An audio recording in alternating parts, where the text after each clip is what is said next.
रात के सन्नाटे में जब पूरा गांव नींद में डूबा हुआ था, तभी एक पुरानी हवेली के भीतर अचानक लालटेन अपने आप जल उठी। कहा जाता है उस हवेली में कभी देवयानी नाम की औरत रहा करती थी, सुंदर लेकिन रहस्यमयी। गांव वाले कहते हैं उसे किसी ने नहीं मारा, उसने खुद को मौत के हवाले किया था, पर उसकी आत्मा अब भी वहीं भटकती है, किसी अधूरी प्रतिज्ञा को पूरा करने के इंतजार में। उस हवेली के आसपास अब कोई नहीं जाता। पुराने पेड़ की शाखाओं पर कौए बैठे रहते हैं और हवेली के भीतर से अक्सर किसी के रोने की आवाजें आती हैं। गांव के बच्चे जब कभी खेलते खेलते उस ओर चले जाते हैं तो उनकी माताएं डर के मारे उन्हें पकड़कर घर खींच लाती हैं। वो जगह शापित है, लोग कहते हैं। एक दिन शहर से एक नौजवान आया, आरव। उसने सुना था कि हवेली में कुछ ऐसा छिपा है जो अमीरों को भी गरीब बना सकता है और गरीब को अमीर। आरव को इन सब भूत प्रेत की बातों पर यकीन नहीं था।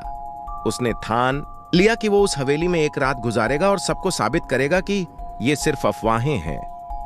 रात के 12 बजे जब घड़ी की सुइयां साथ में मिलीं, आरव ने अपने टॉर्च की रोशनी हवेली की दीवारों पर डाली। दीवारें काली थीं, मकड़ी के जालों से भरी हुईं। जमीन पर पुराने दिए टूटे पड़े थे। हवा इतनी ठंडी थी कि उसकी सांसें धुंध बनकर सामने दिख रही थीं। आरव ने दरवाजे पर हाथ रखा और वो बिना धकेलने के खुद खुल गया। अंदर एक लंबा हॉल था जहां चारों तरफ पुराने चित्र लटके हुए थे। एक चित्र पर उसकी नजर पड़ी, एक औरत का चेहरा लाल साड़ी में, आंखों में ऐसी चमक जैसे जिंदा हो। नीचे नाम लिखा था, देवयानी। अचानक उसके पीछे दरवाजा जोर से बंद हो गया। उसने मुड़कर देखा, कोई नहीं था। हवा का एक झोंका उसके चेहरे से टकराया और लालटेन अपने आप जल उठी। वो चित्र धीरे धीरे हिलने लगा और उसके भीतर से जैसे किसी ने फुसफुसाकर कहा, तुम क्यों आए हो यहां जब मैंने किसी को बुलाया ही नहीं? आरव का गला सूख गया, पर उसने हिम्मत नहीं हारी। अगर तू है तो सामने आ, उसने चिल्लाकर कहा। तभी हवा थम गई। दीवारों पर लगे सारे चित्र गिरने लगे और एक परछाई उसके सामने बनी। एक औरत लाल साड़ी में, बिखरे बालों के साथ, आंखों में खून जैसी चमक। वो बोली, मैं देवयानी हूं, जिसने अपने पति को धोखा देते देखा था और उसी पल अपनी जान दे दी थी, लेकिन मैं मुक्त नहीं हुई। आरव डर गया, लेकिन उसके मन में जिज्ञासा थी। उसने पूछा, तुम मुझसे क्या चाहती हो? देवयानी ने अपने हाथ हवा में उठाए और जमीन फटने लगी। अंदर से पुरानी चूड़ियां, टूटा हुआ शीशा और एक खून से सना पत्र बाहर निकला। उसने कहा, इस पत्र को मेरे पति के वंशज तक पहुंचाओ, तभी मुझे मुक्ति मिलेगी। आरव ने कांपते हुए वो पत्र उठा लिया। तभी हवेली के भीतर बिजली कड़कने लगी और पूरा माहौल लाल रोशनी से भर गया। दीवारों से किसी के खून से लिखे शब्द उभरने लगे, मुक्ति या मृत्यु। आरव ने भागने की कोशिश की, लेकिन दरवाजा अब बंद था। हवेली जैसे जीवित हो गई थी। दीवारें सांस ले रही थीं, जमीन से राख उड़ रही थी। देवयानी की आत्मा उसके चारों ओर घूमने लगी।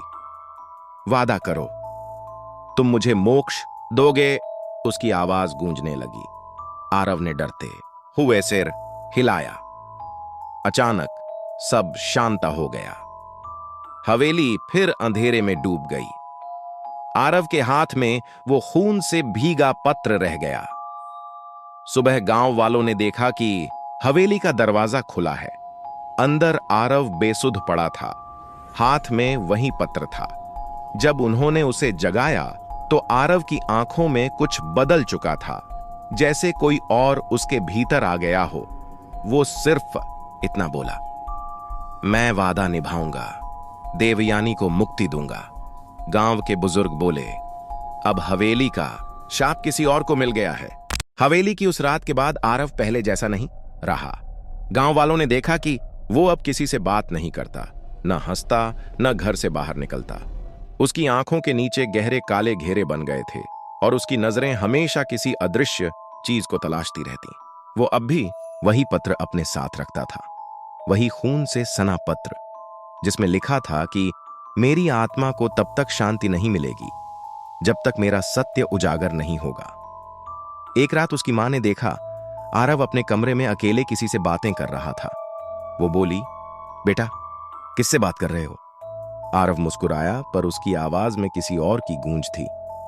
मां, देवयानी कह रही हैं, अब समय आ गया है। उसकी मां सिहर गई। अगले दिन गांव में अजीब घटनाएं शुरू हुईं।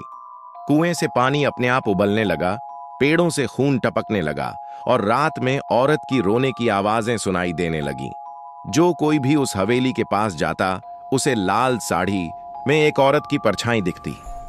आरव अब पूरी तरह देवयानी की आत्मा के कब्जे में था। वो हवेली में रोज रात को जाता और वहां बैठकर उस पत्र से बातें करता। कई बार गांव वालों ने देखा कि वो मिट्टी में कोई चिन्ह बना रहा है, पुराने तांत्रिक चिन्ह, और उसके चारों ओर मोमबत्तियां जल रही हैं। एक दिन गांव के पुजारी पंडित रघुनंदन ने आरव को रोकने की कोशिश की।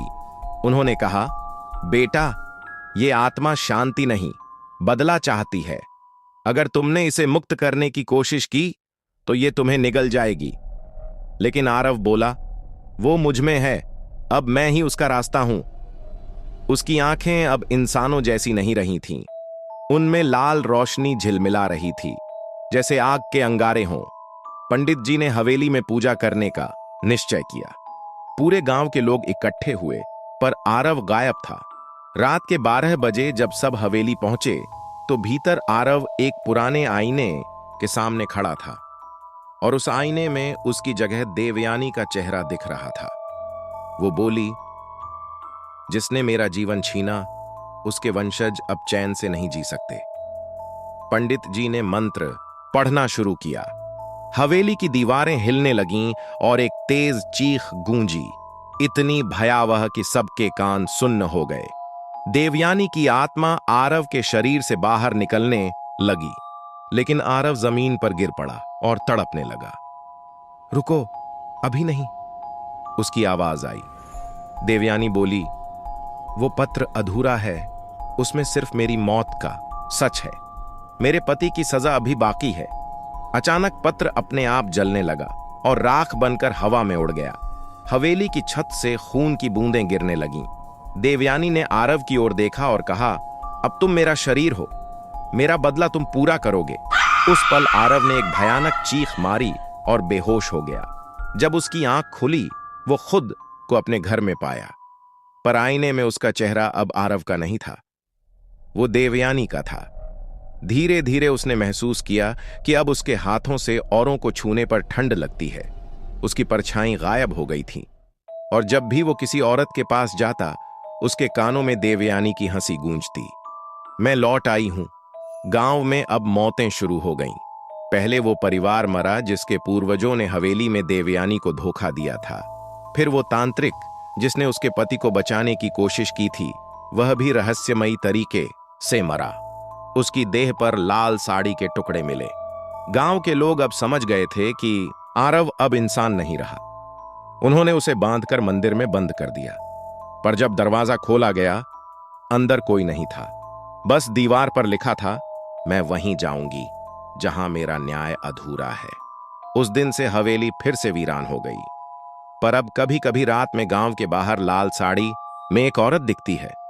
उसके पीछे आरव की परछाई चलती है, जैसे वो अब हमेशा उसकी छाया बन गया हो।